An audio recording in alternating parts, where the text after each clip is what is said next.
Hello, hello. My name's Sammy, aka Fortune Boy, and what you just heard was the Flight Aviator Baritone, but tuned Re-entrant tuning. So I've got a set of my favorite Ukologics now on this, and we're tuned high D, G, B, and E. So for those of you who missed my Flight Aviator review, they come in a tenor model and a baritone model, and both of them come linear tuned. So that means that the tenor ukulele is strung low G, C, E, A, and the baritone is strung low D, G, B, E. Now, I think it's most common that when you look for a tenor, soprano, or concert ukulele, that it is strung re-entrant tuning, and that means we have a high G instead of a low G. There are some ukes that do come with low G. Like I said, the Aviator comes a standard with a low G, and low G tuning is extremely popular, so a lot of people decide to restring anyway, and so decide that linear tuning is the way forward. Whereas on the baritone, we always see them tuned linear. You always have the lowest string here going to the highest, but actually high D tuning, a re-entrant tuning on a baritone is one of my most favorite. Actually, then you have the high D, and the lowest string is a G, which is the same octave as a low G ukulele. So I will therefore always go forward that this is the true low G ukulele. All jokes aside, I wanted to see how both of these ukuleles sounded in re-entrant tuning. I am much more of a re-entrant player. I always play high G. I do play linear baritone, but I do adore a high D baritone. I cannot explain how much I adore it. If you've never played re-entrant baritone tuning, high D, G, B, E, you are really missing out. And so I've recorded sound samples with both of these kids in re-entrant tuning, and just to show you what a difference the strings make and also what a difference the re-entrant tuning sounds on both of these ukuleles as they come strung linear. So the tenor model originally comes with Aquila B black strings, which are kind of like a thick fluorocarbon, and then it has a wound low G string. In my review, I was pretty blown away by these strings. They're really, really good. They're quite thick. I'm used to very thin strings, and also they're quite trebly and full of attack. So it made this ukulele extremely loud and quite trebly. Thanks to the low Gs, it kind of balanced everything out. So I was very curious that once you remove the low G string, what happens to the tone? And so I've slapped on a pair of Logic soft tension strings onto this ukulele. They're the strings that I pretty much wear on all of my tenor ukuleles. They're my favorite. Again, strings are quite subjective, so it's just a personal thing. But they are pink fluorocarbon. They're soft tension. Here's a sound sample. Give it a listen and tell me what you think.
Okay, so for the baritone Aviator, it again comes strong with Aquila B blacks, but we have a wound G and a wound D string. And like I said, this is linear tuning, DGBE.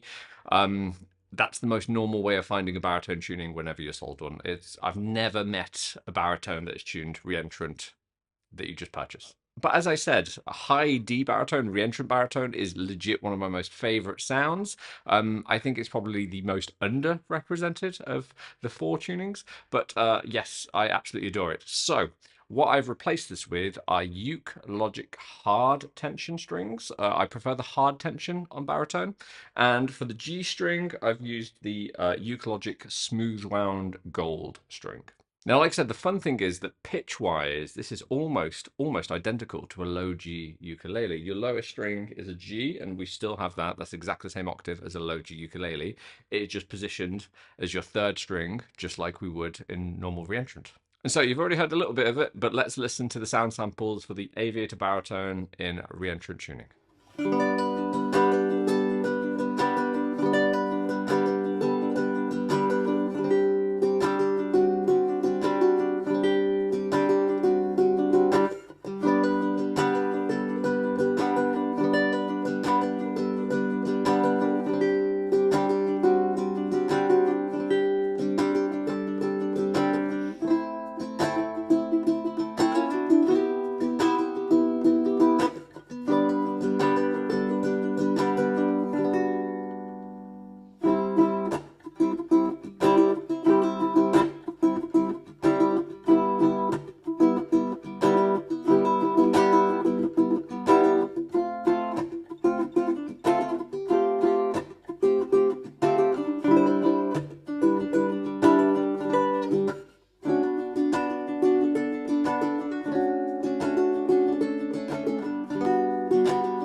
Okay, so now you've heard it all, you can make up your own mind as to what you think. It's always hard getting it across these videos, But if you care about my thoughts, essentially what I think is the Ukologics have kind of mellowed out the sound. The Aviator has a mango top, and usually we associate mango with a mellower sound, and that's why I was very surprised when I played it for the first time and I got this absolute smash of sound. It was kind of like, that's not usually what I expect from a mango ukulele. And I think the Aquila B Blacks do have a good amount of volume for that. Now, I will say that I haven't felt like I've lost a lot of volume on this. For the sound sample that I recorded with the Tenor model for the strumming, I've had to turn it down in the mix because it was absolutely blowing my mic. So it is still stupidly loud for such a thin ukulele. But I do think the Ukologics have definitely mellowed the whole sound out, and it's kind of more what I'm used to. In my review, I stated that my favorite was the Baritone model just because of the comfortability of playing it and the sound, and tuning it re-entrant and putting the strings on has made me love it even more. So again, the Ukologic strings kind of mellow it out, but somehow in this exact body size and this exact scale, I think it is a perfect sound. It's not too trebly, it's not too bassy. You definitely have a lot of depth from the bass and you have a lot of clarity from the top end.